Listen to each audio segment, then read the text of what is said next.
पाकिस्तान में जो भी होता है पूरी दुनिया के सामने है, क्यों पाकिस्तान पूरी दुनिया के सामने जो इस्लामिक वर्ल्ड है उसका में वो मुसलमानों का ठेकेदार बनता है। लेकिन जब हम शिनजियांग प्रांत की बात करते हैं तो वहाँ पे मुसलमानों पे जो ज़ुल्म हो रहा है, उस पर वो आँखें मूंदे रहता है। मैं आपसे तारिक साहब ये बात करना चाहती हूँ कि उइगर मुसलमानों को पाकिस्तान के में क क्या मुसलमान नहीं समझा जाता, या उनकी जो हालत इतनी बुरी हो गई है, उस पे आँखें मूंदे रहता है पाकिस्तान? और अभी भी हमने देखा है कि इमरान खान 3 बिलियन का वहाँ से कर्ज़ चाइना से लेने के लिए उसकी तैयारी में है और माँगने के लिए गए हुए हैं वहाँ पे। लेकिन मुसलमानों का वहाँ पे जो उइगर मुसलमान हैं, उनके बारे में बात नहीं करते। उनको अपने मुल्क के मुसलमानों का ख्याल नहीं तो वो चीन के मुसलमानों की बात करेंगे। इन्होंने मुसलमानों से जाके शादी की थी क्या? ये तो रहना भी नहीं चाहता था पाकिस्तान में। कौन रहना चाहता है? आप कह दीजिए यहाँ वीजा लगा हुआ है इंग्लैंड का काफिरों की जगह, इजराइल का वीजा लगाने के लिए लाइन लग जाएगी, 2 करोड़ लोग खड़े हो जाएंगे। कह रहा अंदर जाके फिर वहां से मियाँ उसको अंदर से खोखला कर देंगे हम। आपने सिंध में आए हैं, सिंधी जबान पे पाबंदी लगाई। आपको बनाना चाहिए था पाकिस्तान नेपाल के बॉर्डर पे कहीं, बिहार और यूपी के अंदर। कितनी शरारत है कि पाकिस्तान की मुहिम चलाई यूपी और बिहार में, और बंगालियों को तो वो शहीद सोहरावर्दी को बैन कर दिया जाने से, और खुद टोले चले गए कराची और बोला यहाँ भैया हम राज करेंगे। अब तो उर्दू जबान आ गई है तो बच गए, वरना एक नारा होता था सिंधी के अंदर, बिहारी ना खप्पन, कि किसी बिहारी को आने नहीं देना हमने सिंध में। ये कैसे हो गया कि जो इस्लाम के ठेकेदार है, मौलाना आजाद ने जब तकरीर की कह रहे मत जाओ, हाँ, he made a very resist statement कि ये जाहिलों की जगह जा रहे हो तुम।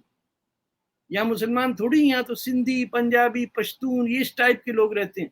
His contempt for what is Muslim was evident there. He was worse than Muhammad Ali Jinnah, क्योंकि वो भी अपनी तकरीरों में चीन का मुसलमान, तरतारिस्तान और क्या कुछ बोलते थे। कलकत्ता में स्पीचेस हैं उनकी, आप पढ़ लें। He was no lover of India. His point was कि I should make India as another Mughal state under Aurangzeb. Test एक ही है हिंदुस्तान पाकिस्तान के मुसलमानों का। आप औरंगजेब को क्या समझते हैं? जो इस औरंगजेब को गाली देगा वो तो सच्चा हिंदुस्तानी हो सकता, जो उसके लिए अपने बच्चे का नाम रखता औरंगजेब, हिंदुस्तान का दोस्त हो ही नहीं सकता। औरंगजेब से बुरा तो इंडिया के लिए या बर्बरियत के लिहाज से आप सोचिए कि वो दाऊदी बोरा जो यहाँ कितने पुरानी मुस्लिम कम्युनिटी, उनके सैयदना को, क्योंकि वो फिक्स कैलेंडर में बिलीव करते हैं, he force fed him till he died out of eating forced food, क्योंकि वो उनका कैलेंडर फिक्स्ड है। दे डोंट, चांद जाके नहीं देखते, उनको अगले 500 साल 1000 साल का कैलेंडर फिक्स्ड है। वो ईद के दिन आते हैं, ईद मना लेते हैं। उनकी हिम्मत कैसे हुई कि ईद आपने मना ली बगैर शहंशाह औरंगजेब का? He murdered him by force feeding him. वो हमारा हीरो है ना। बिल्कुल। उनको औलिया मानते हैं बहुत सारे मुसलमान, और ये बात पता नहीं सच है। क्या कर, उन्होंने सिखों को, गुरुओं को क्या किया। बिल्कुल। तो हमें यही नहीं पता कि हमारा हीरो कौन है और हमारा विलेन कौन है। हमें अच्छा, हम जंगी शिनजियांग की बात। जी, जी, जी। देखिए, मराठा फौज जो थी वो तो हमारे हीरो होने चाहिए ना। बिल्कुल। उन्होंने अंग्रेज के खिलाफ जो लड़े हैं, जो जो भगत सिंह हमारा पाकिस्तान का सिंबल होना चाहिए ना, लाहौर का वो था ना, तो उसका तो जिक्र ही नहीं कहीं। क्या इनका कोई हल नहीं। वैसे bye the way I recommend आप भगत सिंह को पढ़ें। Remarkable man for his time, it is unbelievable. कितने सोच वाला, कितनी साइंटिफिक। हमारे देश के लिए, मैं हिंदुस्तान की बात करती हूँ कि भगत सिंह जैसे जवान जिन्होंने देश के लिए इतनी बड़ी कुर्बानियां दी हैं, वो देश के आने वाले हजारों साल जब तक देश रहेगा तब yes, तक ऐसे लोगों का कर्जदार रहेगा और उन पर हमेशा बिल्कुल, फख्र रहेगा। कितना बहादुर आदमी। और उसके इतनी तो कम उम्र में, आप सोचिए कि इतनी कम उम्र में। आई नो, उसकी एक्चुअली रिटन बुक्स मेरे पास 2 हैं। उसके ट्रायल का भी किया है। बल्कि मेरे जो घर का वाईफाई है उसका नाम भगत सिंह। तो वो आप छोटा सा मोहल्ला है ना, तो सबके आ जाते हैं। तो छूटते के साथ ही वो लोग पूछते भाई आपका वाईफाई क्या? मैंने कहा खुद ही देख लोगे, पहचान लोगे। बोला वो भगत। बट ये इतना बड़ा कैरेक्टर, उसकी कोई जगह ना हो, उसका कोई मुजस्समा ना हो। रंजीत सिंह का जो था, महाराजा रंजीत सिंह, वो तोड़ दिया तो पूछने वाला नहीं। बिल्कुल। तो हम अगर शिनजियांग की बात करते हैं तो वहाँ पर जो मुस्लिम महिलाएँ हैं वो उनके साथ चीनी फ़ौज बड़ी बदतमीज़ी करती है और मस्जिदें और कुरान और उन सारी चीज़ों का भी हम देखते हैं क्या हश्र करते हैं। इस पर पाकिस्तान ही नहीं बल्कि हम देखते हैं जो इस्लामिक और मुल्क हैं वो भी खामोशी से बैठे रहते हैं। क्या उन्हें चाइना से डर लगता है या फिर इसके पीछे कोई और वजह है? क्यों अभी के वैसे एहतिजाज करते हैं इज़राइल के खिलाफ बहुत ना ना ना, ज़बरदस्त इसराइल एहतिजाज होता है। के खिलाफ करते हैं। मैं वही इस्लामिक, बोल रही हूँ एहतिजाज इज़राइल इज़राइल के वो खिलाफ होता है अमेरिका, लेकिन चाइना के खिलाफ क्यों नहीं होता? चीन से उनका कोई कनेक्शन ही नहीं है। वो तो चाइनीज को इंसान ही नहीं समझते ना। उनको अजीब लगता है कि क्या ये लिमिटेड टनल विजन के लोग हैं। इनमें लफ्ज कालिया जो है वो घर घर बोला जाता है। ये इतनी रेसिस्ट लोग हैं हम लोग। रंग गोरे करने वाली क्रीम कितनी बिकती है। दुल्हन को उपटन लगाई जाती, नहीं लगाई जाती कि गोरी हो जाए किसी तरह जादू करके। अरे 3 दिन बाद जब काली निकलेगी तो क्या ऑब्सेशन है जिन लोगों को रंग गोरा करने की। तो वही है ना, अरे भैया बाबर आया था ऐसा रंग गोरा था भैया, उसने वो चपाट लगाई, हिंदुओं को ठीक कर दिया। इसी में लगे हुए अभी तक। वो टॉप क्रिकेटर भी बाबर है आजकल को पाकिस्तान बाबर आज़म। का। बाबर आजम, सिर्फ बाबर पर नहीं, उनका आजम भी है। अरे भैया रख लेता है कोई नाम, देसी नाम रख लेता है। It is remarkable. और आप बाकी मुस्लिम कंट्रीज में nobody is interested in you. Hindi जो वर्ड है वो यूज होता है घटिया इंसान के लिए। लेकिन क्या हमें बात। बहुत गर्व है अपने हिंदी होने पर। जो लोग सोचते हैं वो वो खुद भी देखो, खुद भी हिंदी है। ये नहीं, ये सेकंड ग्रेड हिंदी जो अपना जो लोग ऐसा सोचते हैं वो खुद हिंदी है। बोला लेके घूम रहे हैं कि यार हमें जूती मारो ना प्लीज, बताता नहीं है कोई। थूको ना हम पे, हम अरब हैं, तुर्क हैं। आपका टर्किश प्ले आता है तो आधा पाकिस्तान नाम बच्चों के रख देता है, अरे तो भाई साहब उर्दू पूरा और पाकिस्तान पता अब नहीं तो कुछ क्या। बन गया। देखें, वो अपने नेशनल डे की परेड में वो टीवी के म्यूजिक चला दिया उन्होंने। इनको रियलिटी और फैंटेसी में फर्क नहीं पता। ये बहुत हँसी की बात है और अफ़सोस की बात है नहीं, कि वो असलियत से ऐसी आँख चुराकर। ऐसी हंसी है जिसमें रोना आता है। और ये बिल्कुल, अल्लाह ताला ने खास तौर पे मुसलमानों के लिए अता फरमाई है कि मातम कर कर के रो और हंसो अपनी। उनसे कहा पढ़ो, तुमने कहा ये हम नहीं पढ़ेंगे। रीड इकरा तो हम करेंगे ही कभी। अभी कुछ दिन पहले तारिक साहब मेरी एक सिंधी एक्टिविस्ट है उनसे बात हुई थी और उन्होंने कहा कि जो चीनी है जहाँ भी जाते हैं वो लोगों की नस्ल बदल देते हैं। वो पाकिस्तान में जिस तरह से घुसपैठ कर रहे हैं वो पाकिस्तानियों की भी नस्ल बदल देंगे। इस पर आपका क्या कहना है? नहीं नहीं नहीं, चीनी किसी की नस्ल नहीं बदलते। ये उनको खुशफहमी है कि उनकी नस्ल बदल जाएगी।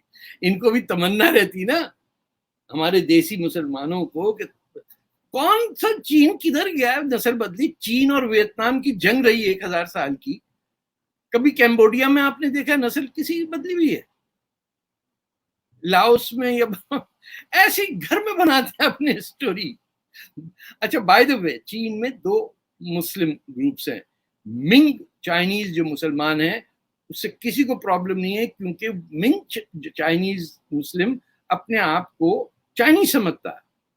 ये जो वीगर्स हैं इनका भी सुन लीजिए, जुल्म तो बहुत हो रहा है इन पे, लेकिन इनको भी 9/11 के बाद जरा अकड़ आ गई थी। राइटिंग हुई है, फाइटिंग हुई है कि शरिया लॉ पाकिस्तान ने बैकडोर से वहां शरिया के लिए फंडिंग की थी। अच्छा, उकसाना शुरू किया लोगों को कि वहाँ पे हाँ, हाँ, शरिया ला। ये ओके। शरिया का जो चक्कर था चाइनीज़ में, वहाँ माओ ज़ेडुंग क्या शरिया छोड़ के जाते? ये कहाँ से आ हुँ, गया शरिया लॉ का? ये तो पाकिस्तानी अपना कचरा लेके जाएँगे ना। बॉर्डर जो था पाकिस्तान और चाइना का 1974 में, by the way I am the first journalist to cross that line. Zulfikar Ali Bhutto prime minister थे उस ज़माने में। हुँ। And, we crossed that border into China and वहाँ चाइनीज मिलिट्री का ये हाल था कि आप जिधर देखेंगे पीपल्स लिबरेशन आर्मी के लोग काम कर रहे होते थे, लोकल पॉपुलेशन थी ही नहीं। और वहाँ ज़ियाउल हक के ज़माने से फिर ये 9/11 जब हुआ और उसके बाद जब अमेरिका ने तालिबान बनाने की कोशिश की तो इन्होंने सब कॉन्ट्रैक्ट आगे दिया पाकिस्तानियों ने कि जो वीगर हैं उनको उनकी पैन इस्लामिज्म को जगाने की कोशिश की। ओके, जहाँ तो जहाँ इनके पाकिस्तान सब जगह यही काम करता नज़र आया है। वीगर जहाँ हाथ लग गया वो झुलस के मर जाएगा।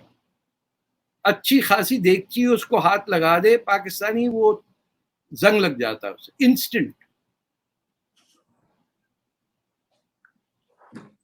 वाकई में बता रहा हूँ, आप इसको मजाक नहीं समझे। नहीं, आप एग्ज़ाम्पल इतने अगर आप फनी होते ले हैं। आते आपको पाकिस्तान तो जंग लग चुका था।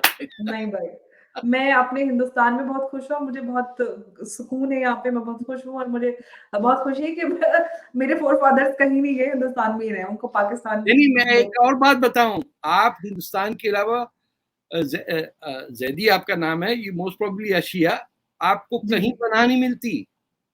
बिल्कुल, शिया मुसलमान को सिर्फ पनाह मिली है भारत हिंदुस्तान में। बिल्कुल, ये सच्चाई है। हाँ, और कहीं नहीं। आप बिल्कुल, ईरान में लीजिए, पाकिस्तान की देख लीजिए, पाकिस्तान में क्या हाल है शियों का। देखो, मैं हमारे दोस्त खुदा की कसम जिनके जैदी नकवी ऐसे नाम है उन्होंने लास्ट नेम हटा दिए अपने। जी, बिल्कुल, ये ये मैंने भी पाकिस्तान नोटिस आए किया थे है, लखनऊ से। जाफ़री जाफ़र हो गए, काज़मी अपना हाँ, काज़िम हाँ, कर देते हैं, इस तरीके से बहुत बदलाव आया क्योंकि मैं तो जिस तरह कहता हूँ से। उन्हें और बनाओ पाकिस्तान। बड़ी मुसीबतें थी ना तुम्हें लखनऊ में, वहां से आए थे। जी, हुँ। सारे शिया एक्टिव थे मुस्लिम लीग में, मोहम्मद अली जिन्ना से लेके सब कुछ, हाथ में लोटा मुंह में पान, लेके रहेंगे पाकिस्तान। कमाल ले का। लिया पाकिस्तान और भुगत लिया अंजाम। हाँ, नहीं, नहीं, अभी अंजाम नहीं हुआ, अभी नहीं, जो है अंजाम सामने, होगा। अभी अंजाम है और आगे अंजाम होगा और भी बाकी है, बहुत कुछ होना देखिए, बाकी है, देखिए, जिससे लोगों लोगों को पे सबक आप मिलेगा। लोगों की माँ बहनें उठा के उनके बेटों को हेलीकॉप्टर से गिरा के सिंध और बलूचिस्तान में, आप फ्रंटियर वो पख्तूनिस्तान का एरिया देखिए, वहाँ पीटीएम के मेंबर ऑफ पार्लियामेंट गायब हो जाते हैं। बिल्कुल, इतने झूठे लोग हैं कि इमरान खान अपने आप को पश्तून कहता है जलंधर का। इतने झूठे हैं कि वो अपने आप को पश्तून शो करके माचो बनते ना, अबे कहीं नहीं, जलंधर में 3 बहनें थी तेरे, एक जावेद बर्की, एक माजिद खान और इमरान खान। वो तो वैसे भी वो सारे हिंदुस्तानी आज भी हिंदुस्तानी सरनेम लगाते हैं और बोलते हैं कि हमारा भई ये तो पूरे पाकिस्तान की परेशानी है, कोई नई बात नहीं है, तो पूरा पाकिस्तानी ऐसी सोच रखता है। पाकिस्तानी ऐसे नहीं सोच रहा, सिर्फ पंजाबी मुसलमान और हुँ, जो फिर महाजिर आया आपके हुँ। असली पाकिस्तान से, जो यूपी, जो नेपाल के बॉर्डर पे होना चाहिए था पाकिस्तान। कभी सोचिए इस पे, ये गलत जगह बना दिया। गालिब साहब की शायरी वायरी सुननी थी ना, तो वहीं कहीं करीब में बनाते ना। हमारे जी, तो बिल्कुल। शायद थे। जी, बिस्मिल्लाह। और बिल्कुल, आप सही कह रहे हैं कि शायद पाकिस्तान बहुत बड़ी गलती है और जिसकी सज़ा पूरी दुनिया भुगत रही है। हमारा देश तो है ही, भारत तो भुगत ही रहा है, जो पाकिस्तान की पैदाइश की सज़ा, लेकिन पूरी दुनिया के लिए नासुर बना हुआ है। पाकिस्तान का अंजाम और इलाज क्या होगा, ये वक़्त बताएगा। जिस तरह से पहले लोग एक प्रेडिक्ट काम पे करते हैं तो कि करें ना, पाकिस्तान के टुकड़े होंगे। जी, आप पहले अलीगढ़ यूनिवर्सिटी से जिन्ना साहब की फोटो तो उतरवा दीजिए। ये तो कर सकते हैं ना इंडिया की गवर्नमेंट, वो भी डरे में। यूनिवर्सिटी। हुँ, अलीगढ़ यूनिवर्सिटी में मोहम्मद अली जिन्ना की तस्वीर लगी हुई है और जी। वहां के जियाले कहते हैं देख लेंगे कौन आता है यहाँ पे, यूं मार देंगे, यूं कर देंगे। और लगी हुई वो तस्वीर वहां पे, और किसी की हिम्मत नहीं जाके वो तस्वीर उतार के ले आए। बिल्कुल, ये बहुत बड़ा सवाल है कि हमारे आइडियल्स, हमारे हीरो कौन है, ये हमें सोचने की ज़रूरत है। कैन यू हम कहीं न बिलीव इट? कहीं वो लोग जो धर्म के आधार पर सिर्फ़ अपने आइडल्स चुनते हैं और वो उस ये नहीं देखते कि देश सबसे पहले रखना ज़रूरी है। हम ज़मीन चाहे है, जो अपनी ज़मीन का लॉयल नहीं है, धर्म का तो बाद में बात आती, पहले इंसान ज़मीन पे चला, वहाँ की बूटियाँ खाई, वहाँ के जानवरों के साथ रहा, 1 मिलियन साल से डेवलप हो रहे हैं। 5,000 साल से तो हमारे हिंदुस्तान की सिविलाइज़ेशन है और आप बिल्कुल, बैठे के कह रहे हैं कि नहीं, अरब जो थे ना उस ज़माने में जहालत थी दुनिया में और अरबों ने सबको, हाँ, चंद्रगुप्त मौर्य को किसी अरब ने आके सिखाया कि कैसे हुक्मरानी करी, मोहनजोदारो कोई वहाँ सीरिया से आया था। इतनी एडवांस सिविलाइजेशन को इतना नीचे करते हैं, इट्स हॉरिबल समटाइम्स।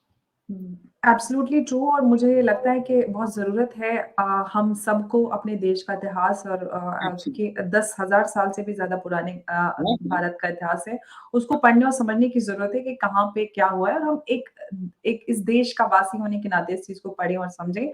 और जो अब हम देख रहे हैं कि हमारे समाज में दूरी बढ़ती जा रही है, उसका एक सिर्फ़ एकमात्र हल यही है कि हम चीज़ों को सही तरह समझें, इतिहास को सही तरह पढ़ें और समझें और अपने देश के लिए जो हमारी ज़िम्मेदारी है, उसको सही तरीके से निभाएँ।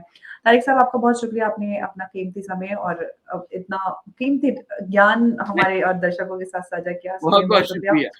और वापस मैं जल्दी फिर से आपको परेशान करूँगी। चलें। परेशान करती रहूँगी मैं आपको। Okay, okay, thank you so much. अल्लाह हाफ़िज़। खुश रहिए। खुदा हाफ़िज़। शुक्रिया बहुत।